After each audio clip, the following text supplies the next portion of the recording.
host of the Gridiron.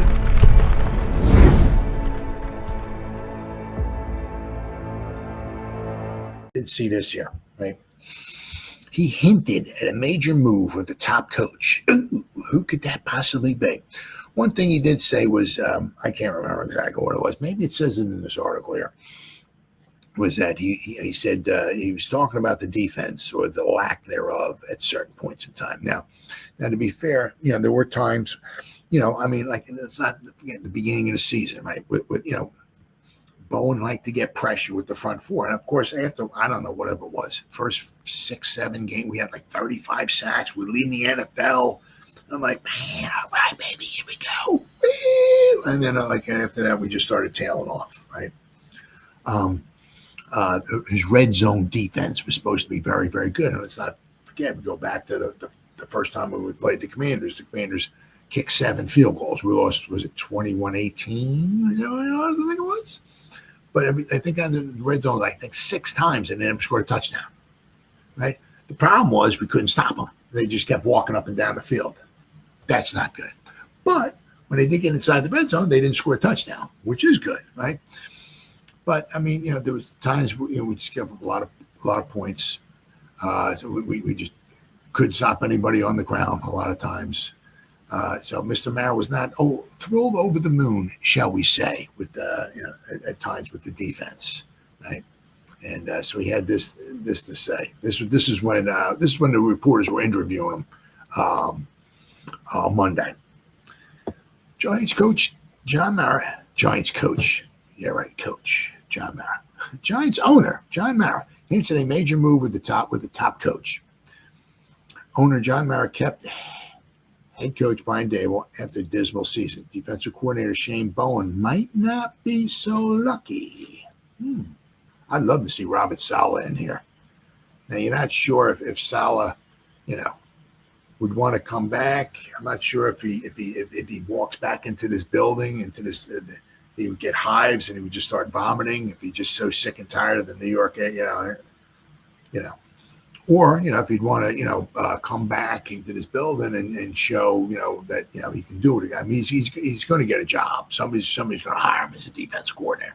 He did too good of a job in San Fran, right? So you're not sure if he's going to want to, I don't know if he's want to get back in the fire this season or what, but, one thing is that between him and Daboll, they were good friends. So I don't know if anybody's picking the phone up and talking to Saleh. I'd love to see Saleh.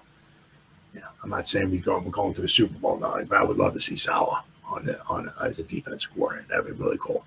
But, all right.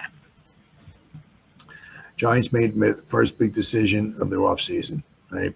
Mara made it official on Monday that Brian Daboll and Joe Schoen will be back co-piloting the Giants in 2025.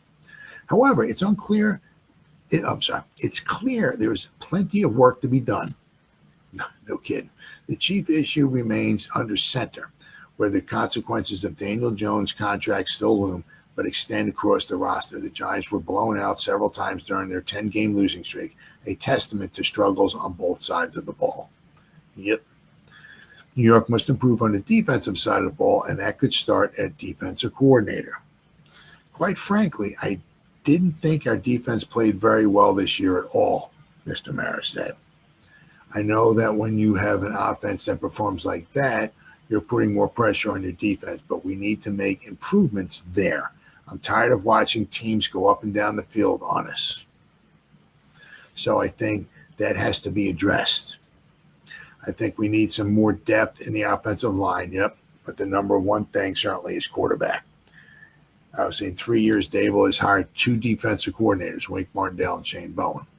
Bowen replaced Martindale after the coach and coordinator had a falling out of sorts and changed New York's defense from its uber-aggressive ways. While not necessarily an indictment of that schematic choice, the Giants' defense was poor in each of the last 2 seasons. They ranked 22nd and 29th in expected points added per play and success rate in 2023 before falling to 29th and 28th, respectively, in 2024. Poor injury luck, of course, made matters worse. Losing defensive tackle Sexy Dexy, basically every starting cornerback, right? Flott, Phillips, Banks, right? And both starting linebackers by season ends. Kayvon Thibodeau missed time as well. But Bowen had Burns to keep the pass rush afloat. Well, if you want to call it that. New York's newfound urgency and the perceived playoff mandate could force Daboll's hand to find a new defensive coordinator. The unsteady job security and above-average talent make the Giants a lesser destination, but plenty of respectable options remain between Matt Eberflus, Gerard Mayo, Dennis Allen, and a crop of assistants who weren't relieved of head coaching duties this season. For some reason, I don't know why they didn't bring up Robert Saleh, but it also opens the door for a defensive player like cornerback Travis Hunter or edge rusher Abdul Carter to be taken with the number 3 pick, should the quarterback position be figured out before April. Needless to say, the pressure is on. New York can ill afford to overlook the defensive side of the ball in a regime-defining offseason. As I said, there's I can't remember. Is it Nate or Graham? Graham, the defensive lineman from Michigan as well too. Then there's a I'm not sure if they want to go with Hunter, the cornerback, or once again, I'll know a lot more of this by the time April rolls around. But there's a cornerback from Michigan. Wink had some players there in Michigan. Yes, he did to play around with that. They have a cornerback there who's supposed to be all that and a bag of Doritos. He's supposed to be really good. So if the Giants don't go, obviously quarterback, whatever, number 3, right? That's another conversation for another day. But if they, look for a defensive stud, because there'll be a couple guys there to take to add to our defense. I said, we need a cornerback to replace Banks, quite possibly, right? And we need somebody, good defensive lineman, right, who can raise heck on the defense. And obviously, we put somebody next to Sexy Dexy, because you get Kayvon, you got Burnsy, you get another good stud next to Sexy, and everything starts on the trenches. If you can't control the trenches, good luck trying to win football games. So, that's a good possibility in a defensive stud. And look what the Giants did in the 3rd round here, right? Also, let's not forget, Flott was a later round pick as well too. He had a pretty good year this year. He just, once again, he gets injured a lot. He's like 112 pounds soaking wet, so he gets injured a lot. But, he had a good season this year. But let's not forget, 3rd round, we got Phillips, right? Might be a little difficult in the 3rd round to find your number 1 cornerback, but